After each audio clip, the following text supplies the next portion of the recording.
योग योगेश्वर महापुर रामलाल जी, योग मार्तंड मुल्केश्वर भगवान और हम सभी के प्राणाधार सतस्वरूप स्वामी देवीदयाल जी भगवान जी के चरण कमलों में हम सभी बच्चों का साष्टांग दंडवत प्रणाम स्वीकार हो।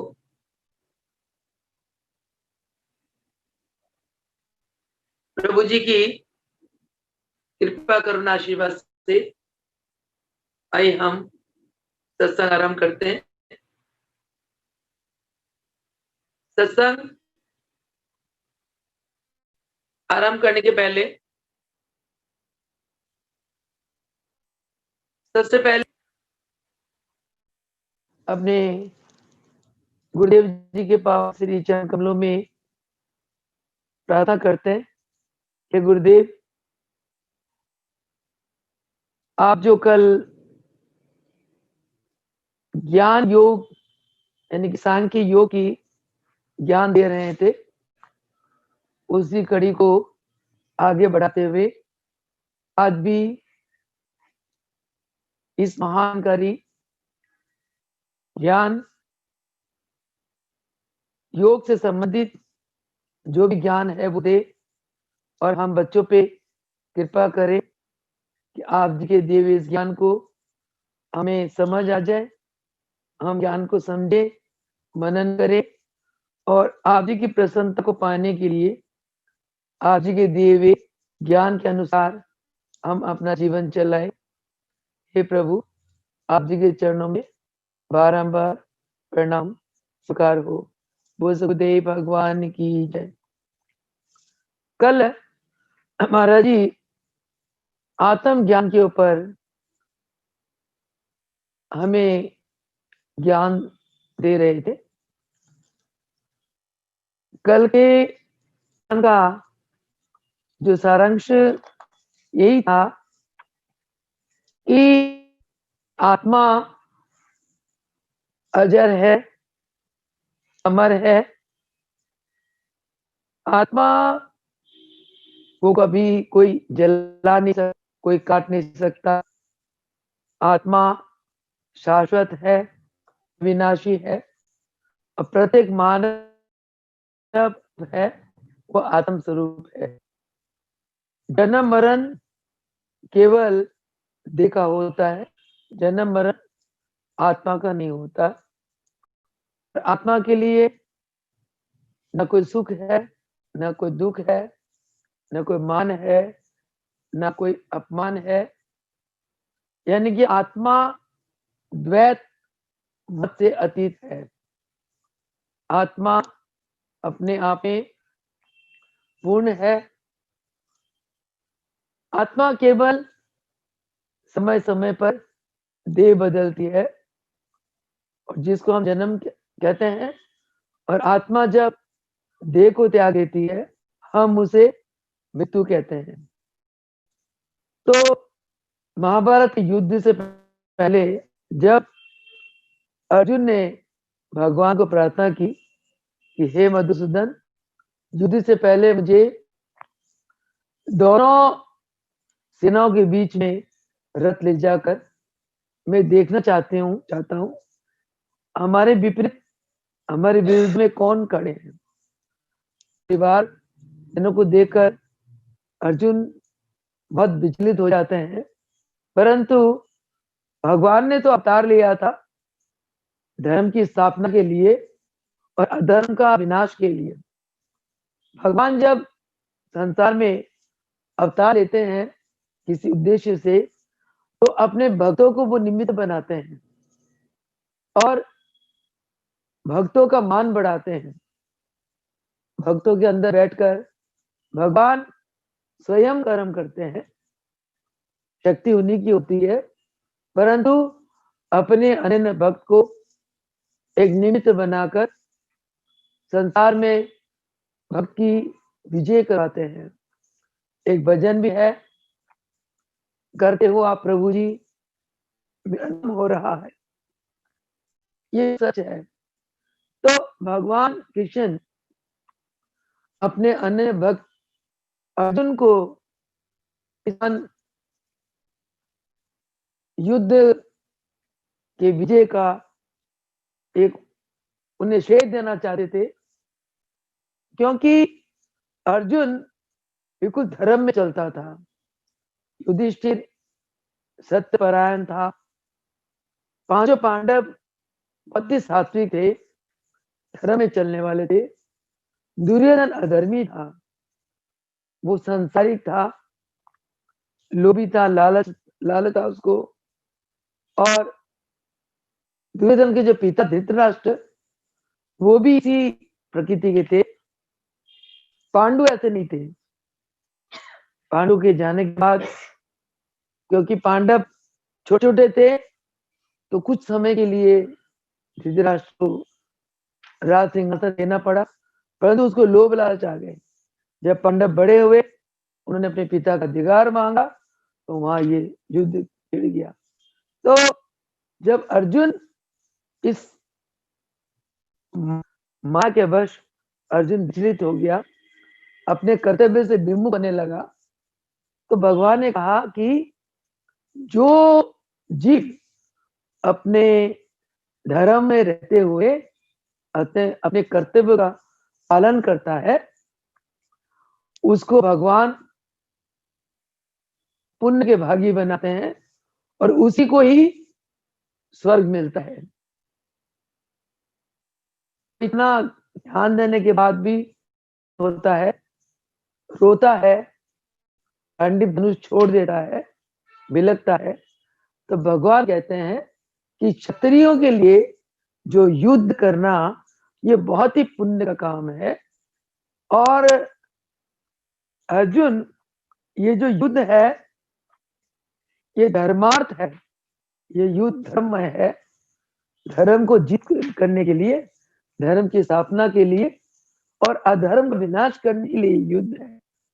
और तुझे तो भागी तू अपने आप ही बनने जा रहा है। कुदरत ने तेरे को ये युद्ध के लिए जो तैयार किया है, स्वयं में कुदरत ने तेरे को भागी बना दिया। और इस युद्ध क्षेत्र में चाहे तो हारे चाहे जीते, दोनों में ही तेरे को लाभ है। कि हमारे धर्म ग्रंथ कहते हैं कि जो क्षत्रिय युद्ध क्षेत्र में पराजय होता है, उसे सीधा स्वर्ग का द्वार उसके लिए खुला होता है।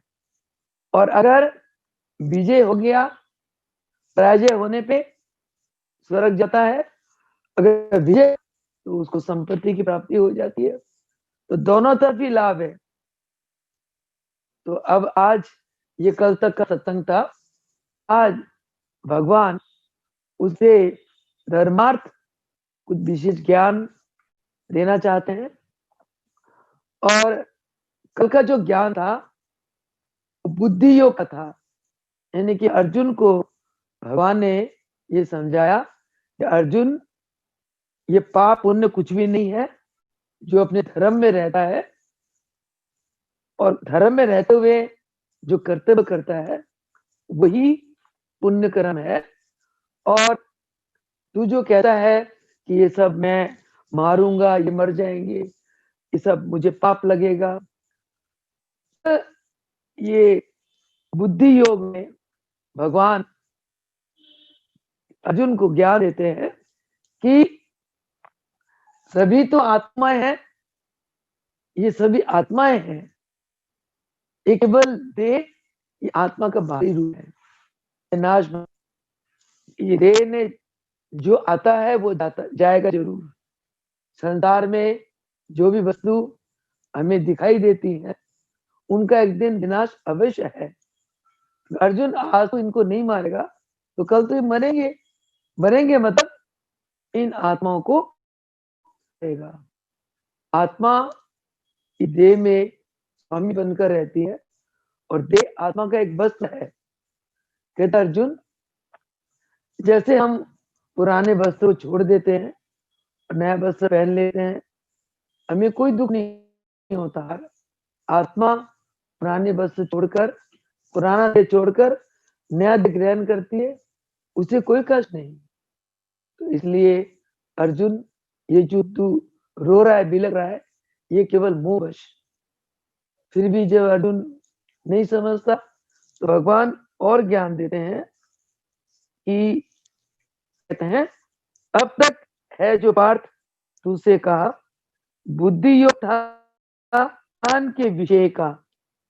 जो ज्ञान का विषय था वो था बुद्धि योग। सुन अब मुझसे निष्काम कर्मों की बात, युक्त होके जिसमें कटे कर्म पाश। आज भगवान उसे निष्काम कर्म का उपदेश देते हैं।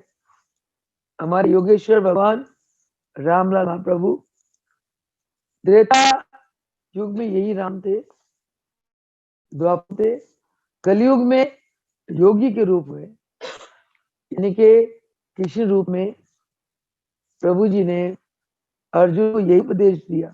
निष्काम हमारे योग का जो आधार है वो निष्काम कर्म का है। तो प्रभु जी कहते हैं, अगर हम निष्काम कर्म करें, यानी कि कोई कर्म को कामना रहित करें, तो उस कर्म का फल हमें भुगतना नहीं पड़ता। जो सकाम कर्म है, सकाम कर्म का फल भुगतना पड़ता है।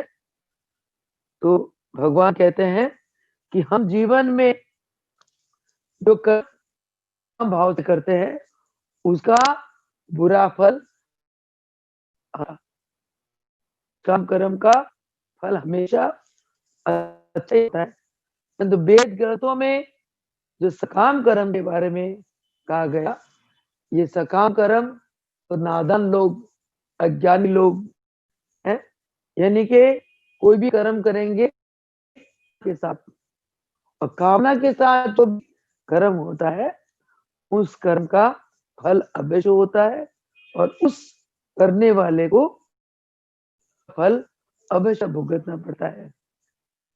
इसीलिए महाराज जी हमेशा अपने प्रवचनों भी कहा करते थे, एक कहावत है, नेकी कर कुछ पा, कर्म करो निष्काम निस्वार्थ भावना से।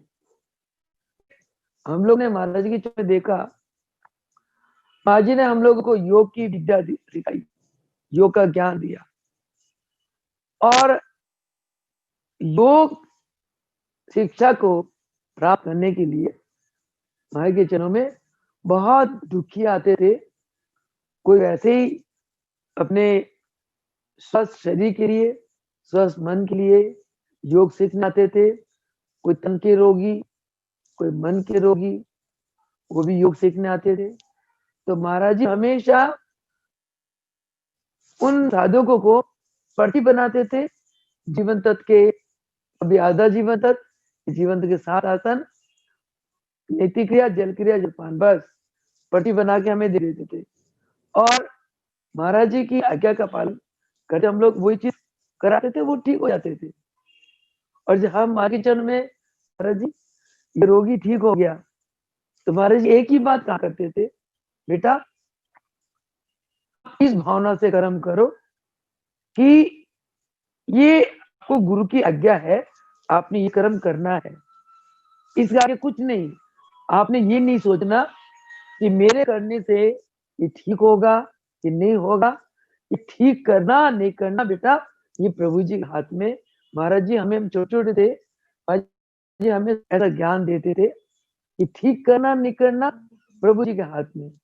तो महाराज जी के इस उपदेश से हमारे आत्माओं में ऐसा असर पड़ा कि हम बड़े निष्काम भावना से, ये निष्कामता अपने आप आ गई हमारे अंदर। और निष्काम भावना से दुखी आते थे, पर्ची पढ़ ली, अच्छा महाराज जी ये आदेश है, वो साधना करा देना। और महाराज जी यानी कि प्रभु जी तो महाराज जी के रूप में ही विराजमान रहे। तो प्रभु जी ने तो महाराज जी को सारे शक्तियों का मालिक ही बना दिया। तो हमारे मन में ये आता था, महाराज जी ने पर्ची बना दी, हम करा देते, और ठीक होना नहीं होना महाराज जी को पता है। तो हमारे अंदर एक निष्कामता महाराज जी ने भर दी। तो इसलिए कहा गया कि शिष्य के अंतकरण को गुरु धोते हैं। शिष्य के अंतकरण को गुरु शुद्ध करते हैं और अगर गुरु बीच में ना हो, देखना कौन बाहर है, अगर गुरु बीच में ना हो, फर्ज करें महाराज जी हमें ऐसा ज्ञान ना दिए होते, तो जैसे हम किसी को योग कराते तो ठीक हो गया, हमारे मन में ये आता तो हमने योग कराया और हमने ठीक कर दिया इसको, क्या ज्ञानता है। तो ये तब हमारे अंदर अहम भाव जग जाती और फिर हमारे मन में ये आता कि हमने इसको ठीक कर दिया, हमने हमें इससे ये लाभ मिल जाए, यानी कि हमारे अंदर एक सकामता की भाव आ जाती। उसके बाद जितने रोगी हमारे पास आते, हम उनकी सेवा एक सकाम भावना के साथ करते, और उस सकामता में जो भी हम कर्म करते, हम कर्म बंधन में फंस जाते हैं, और कर्म बंधन ही जन्म और मृत्यु का कारण है। जो यानी कि जो सकाम कर्म करता है वो बार बार जन्म और मृत्यु को प्राप्त करता है। तो इसीलिए भगवान ने इस योग ग्रंथों में निष्काम कर्म की व्याख्या करी है। भागवत गीता में भगवान कृष्ण ने अर्जुन को उपदेश किया, अर्जुन अगर तू के फल को ना देखते हुए ये मैं कर्म कर रहा हूं, मुझे सफलता मिले या असफलता मिले, इस भावना को हटाकर अगर तू कर्म करता है, तब इस कर्म का फल तुझे नहीं भुगतना पड़ेगा, फिर तू कर्म फल के बंधन में नहीं बंधेगा। तो इसीलिए भगवान कहते हैं कि जो सकाम कर्म करता है और वो स्वर्ग की भी इच्छा रखता है और भोग ऐश्वर्य में उसका मन लगा रहता है, और भोग ऐश्वर्य में मन लगा रहता है, और इसीलिए वो बार बार जन्म मरण के चक्कर में फंसा रहता है। तो अब इसीलिए भगवान कहता है कि जो मनुष्य भोग ऐश्वर्य में, जिस मनुष्य का मन मगन रहता है, उसकी बुद्धि कभी स्थिर नहीं रह सकती, और जिसकी बुद्धि स्थिर नहीं है वो योगी बन ही नहीं सकता। स्थिर बुद्धि वाला ही सम अवस्था में रहता है, उसके लिए सफलता असफलता बराबर होती है। तो ऐसा स्थिर बुद्धि वाले को ही योगी कहा जाता है। इसीलिए भगवान कृष्ण ने अर्जुन को बार बार ये कहा कि अर्जुन तू अपनी बुद्धि को स्थिर कर, और स्थिर बुद्धि कब होती है, जब हम निष्काम कर्म करते हैं। निष्काम कर्म करने वालों की बुद्धि हमेशा स्थिर होती है। तभी आज के प्रवचन में महाराज जी हम लोगों को ये ज्ञान दे रहे हैं कि हमें निष्काम कर्म करना चाहिए, और सकाम कर्म से हमारे अंदर जो इच्छाएं, कामनाएं, वासनाएं, भोग विलास ये सब पनपते हैं, उससे हमारी बुद्धि जो है ना वो अस्थिर हो जाती है, और अस्थिर बुद्धि वाला अज्ञानी होता है। अस्थिर बुद्धि जैसे बंदर है, बंदर की बुद्धि कितनी अस्थिर है, और वो कभी किसी टहनी पे, कभी किसी टहनी पे, यानी कि किसी लक्ष्य है ही नहीं। अगर हमने किसी लक्ष्य में पहुंचना है तो हमारी बुद्धि स्थिर होनी पड़ेगी, और स्थिर बुद्धि कब होती है, जब हम जीवन में कुछ भी कर्म करें, वो कर्म को निष्काम भावना से करें, और निष्काम भावना में जब हमारी बुद्धि स्थिर हो जाएगी तो हम ना सफलता की तरफ देखेंगे और ना असफलता की तरफ देखेंगे। निष्काम भावना से कर्म करेंगे, और तब निश्चय हम अपनी मंजिल तक, हमें लक्ष्य तक पहुंचने में सक्षम हो जाएंगे। तो भगवान कृष्ण अर्जुन को कहता है, अर्जुन अपनी बुद्धि को स्थिर रखने के लिए तू अपनी आत्मा में स्थित हो जा, आत्म चिंतन कर, प्राणों का चिंतन कर। उसके लिए फिर वही बात आ जाती है, चित्त वृत्तियों का निरोध। चित्त वृत्तियों को जितना हम इच्छाओं में, कामना में, वासनाओं में फंसा लेते हैं, उतना ही हम संसारिक होते चले जाते हैं और उतना ही हम बार बार जन्म मरण के चक्कर में फंस जाते हैं और हम द्वैत भाव में आ जाते हैं, अहमता ममता में आ जाते हैं। ये तेरा है, ये मेरा है, ये मैं हूं, ये तू ही। तो इससे क्या होता है, आत्मा के ऊपर मल विक्षेप आवरण का पर्दा पड़ जाता है और आत्मा अपने स्वरूप में स्थित नहीं हो पाता। तो इसलिए, और जब तक आत्मा अपने स्वरूप में स्थित नहीं है, तब तक वो जीव अज्ञानी की तरह भटकता है संसार में। इसीलिए भगवान ने अर्जुन को कहा कि अर्जुन, तू इस द्वैत मत को छोड़कर, सकामता को छोड़कर निष्कामता में आ जा और अपने आत्मा में स्थित हो जा। और आत्मा में स्थित होकर तू फल की इच्छा करे बिना कर्म कर। जब फल की इच्छा करेगा तो फल की इच्छा करने पर तू फिर उस फल की इच्छा के साथ जो कर्म करेगा, उससे तू उस कर्म फल के बंधन में पड़ जाएगा। इसलिए इस बंधन में तू मत पड़। भगवान कहते हैं, कर त्याग मोह का तू जम योग में। तू जो मोह युक्त हो रहा है परिवार वालों को देकर, इस मोह का त्याग दे। इस लड़ाई क्षेत्र में तू सफल रहे या असफल रहे, तू इसको त्याग दे। मन को तू रख दोनों में ही समान, हे अर्जुन। इसी ममता का नाम योग। इसी ममता को योग ज्ञान कहते हैं। तो इसके बाद कहते हैं कि समता रूपी बुद्धि के योग से तुझ है बहुत कर्म फल इच्छा के।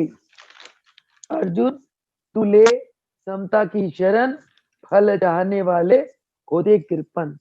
जो इच्छा रखते हैं, भगवान उनको कृपण कहा, भगवान ने उनको कंजूस कहा। और यानी कि जो इच्छा में रहता है वो संसार में दास बन के रहता है। इसलिए महाराज जी की वचन हमेशा याद आती है, चाह मिटी चिंता गई मनवा बेपरवाह। चाह मिटी चिंता गई मनवा बेपरवाह। जब चाह और चिंता चली जाती है तो मनवा जो ना मस्त रहता है। जाको कछूना चाहिए सोई शहनशाह। तो अगर हम अपनी आत्मा में रहते हैं तो हम शहनशाह है। कहते फकीर सोई जिन्नू फिकर ना कोई। इसको कोई फिक्र नहीं है, वही फकीर है। अच्छा, फिक्र किसको नहीं होती? जिसके अंदर इच्छा नहीं होती।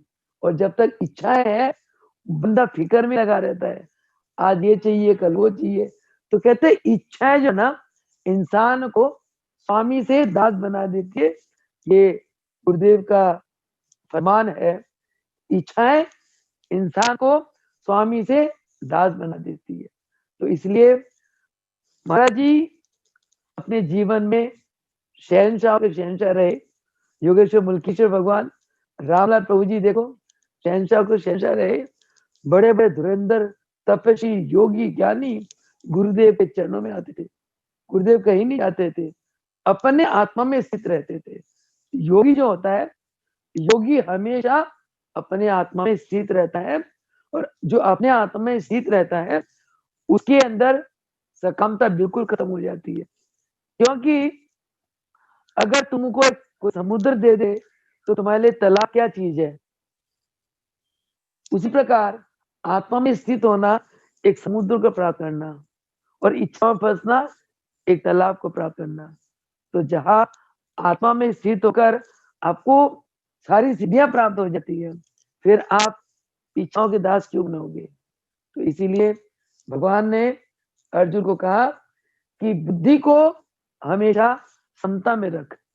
बुद्धि में न सुख रख न दुख रख, कोई द्वंद्व रख, न सफलता की सोच न असफलता, दोनों में समान रहे। मैंने देखा महाराज के जीवन में बहुत नजदीक होके तो खुशी की बात हो जाती थी, महाराज गंभीर रहते थे। कोई किसी के साथ बहुत कोई अनर्थ हो जाता था, कोई बहुत गमगीन हो जाता था, तो महाराज जी मस्त रहते थे। मैंने देखा गुरु माता ने जब शरीर छोड़ा, अंतिम समय में ये शरीर वहीं था, महाराज जी बिल्कुल शांत चित्त ऐसे माता जी को मस्तक स्पर्श करा और काल ऊपर मंडरा रहा था और यूं देखते देखते चला गया। महाराज जी शांत। उसके कुछ 15-20 दिन बाद महाराज जी ने बहुत दान पुण्य वगैरह किए। फिर जब उनकी इच्छा हुई शरीर छूने की, तभी भी महाराज जी शांत, कभी विचलित नहीं हुए। यानी कि इस द्वापर युग में भगवान कृष्ण ने जो आज इस युग में रामलाल प्रभु जी, मुलकलाल प्रभु जी, देवीलाल प्रभु जी हमें उपदेश करते हैं योग का, वही ज्ञान द्वापर में भगवान कृष्ण ने अर्जुन को किया। तो इसलिए क्योंकि कृष्ण भगवान योगेश्वर हुए, उनकी जो आत्मा है वही आत्मा आज योगी के रूप में इस कलयुग में योग का प्रचार प्रसार कर रही है और योग के द्वारा सारे संसार का कल्याण उद्धार कर रही है। तो महाराज जी भगवान कृष्ण कहते हैं, रहे समता में जो वही बुद्धिमान, करे कर्म फल पर ना देता वो ध्यान। तो महाराज जी आज के प्रवचन में हमें यही ज्ञान दे रहे हैं, हम कर्म करें, सेवा करते चले, पर कि फल की इच्छा ना करें कि फल क्या है नहीं है, हम उसका ध्यान ही ना दे। ठीक है। और आगे महाराज जी फरमाते हैं, अर्जुन समझ ले जो बुद्धि तेरी मोह रूपी दलदल से तर जाएगी। तो तेरी बुद्धि, अगर तेरी बुद्धि निष्काम हो, निस्वार्थ हो, तो मोह रूपी दलदल से तू पार हो जाएगा, यानी कि संसार समुद्र से पार हो जाएगा। सुनी हुई बातों से हो तब विराग, सुनाना जो चाहे कोई ना हो राग। महाराज जी फरमाते हैं कि अगर तुम्हें कोई बात सुना दे कि तुम इस मोह ममता के संसार से निर्लिप्त रहने का एक तरीका भगवान बताते हैं, कि कोई तुम्हें कुछ सुनाना चाहे तो तुमको कोई बात सुना दे तो उस बात से उपराम रहो। तो हम लोग क्या करते हैं, कोई बात सुनाना चाहे तो ज्यादा दिलचस्पी लेते हैं, हाँ और क्या और क्या और क्या, इसके मतलब सुनने में अटैचमेंट आ सकती है। भगवान कहते को त्यागो, अगर कोई तुम्हें कोई बात सुना देता है उसके प्रति उपरम रहो, और किसी कोई बात सुनने सुनने की कोई सुना देता है उपरम रहो, और अगर कोई तुम सुनाना चाहो तो उससे तुम दूर रहो। कहने का मतलब, दो बात तुमको किसने सुना दी उससे तुम विराग रहो, और तुम सुनाने कोई बात सुनाने में उसके साथ तुम उसके लिए इच्छा मत करो। कहने का भाई ये दूसरे शब्दों में भाई फरमाते थे कि अपनी जबान को उठाकर तालू में लगाओ, खेचरी मुद्रा में। खेचरी मुद्रा में जितना रहोगे, एक तो तुम्हें बाघ सिद्धि आ जाएगी और तुम्हारा आत्म बल, आत्म शक्ति और संकल्प शक्ति तुम्हारी बढ़ जाएगी। कुछ बोलो मत, बोलने के लिए इच्छा मत रखो, कोई सुना देता है उसके लिए तुम उपराम हो जाओ। आगे वो कहते हैं, विचलित हुई बुद्धि तर्कों से जो स्थिर होगी, जब आत्मा में ही वो विचलित हुई बुद्धि तर्कों से जो स्थिर होगी, जब आत्मा में ही हो, तो स्वरूप में ऐसा बुद्धि अचल हो, योग को पाने में वह सफल। जब आपकी बुद्धि ऐसी हो जाएगी कि आपकी बुद्धि में कोई तर्क वितर्क कुछ नहीं है, तब आपकी बुद्धि क्या हो जाएगी, अचल स्थिर हो जाएगी। तर्क वितर्क कब खत्म होता है, जब हम द्वैत मत हटा देते हैं, अच्छा बुरा, तेरी मेरी, सुख दुख, द्वंद, दो भाव से दो बातों में बुद्धि विचलित होती है। जब बुद्धि तर्क वितर्क से विचलित नहीं होगी तो आपकी बुद्धि अचल हो जाएगी, और अचल बुद्धि से ही आप परम पिता परमेश्वर को पा सकोगे। और अचल बुद्धि जिसकी है वही समता योग का अधिकारी बनता है, और वही योगी बनता है। योगी कौन, जिसकी बुद्धि अचल। और बुद्धि अचल कब करोगे, जब आप द्वंद्व में फंसोगे ही नहीं। और द्वंद्व में कब नहीं फंसोगे, जब आप कर्म करो उसकी फल की इच्छा मत रखो। फल की इच्छा में तो टेंशन आ जाता है, बुद्धि विचलित हो जाती है। आगे वो कहने लगे, अब अर्जुन कहता है, प्रभु आपने अचल बुद्धि की तो बात करी है, पर ये अचल बुद्धि की लक्षण क्या है? और जो स्थिर प्रज्ञा जिसकी आपने जिक्र करा है, वो स्थिर प्रज्ञा को, यानी कि प्रज्ञा बुद्धि को कहते हैं। इस बुद्धि को स्थिर हम कैसे करें और स्थिर बुद्धि वालों के लक्षण क्या है, उसके बारे में अर्जुन भगवान से प्रश्न करते हैं। ज्ञान वही है जो महाराज जी हम लोगों को देते रहे हैं। तो इस ज्ञान की चर्चा अब कल करेंगे कि स्थिर बुद्धि वालों की लक्षण क्या है, स्थिर बुद्धि को हम कैसे प्राप्त कर सकते हैं। तो इतने कहते हुए आज वाणी को विराम देंगे। वो सदगुरुदेव भगवान की, बोलो योगेश्वर महापुर रामलाल जी की, योगेश्वर मुल्केश्वर भगवान की, योगेश्वर देवीदास भगवान की। चलो।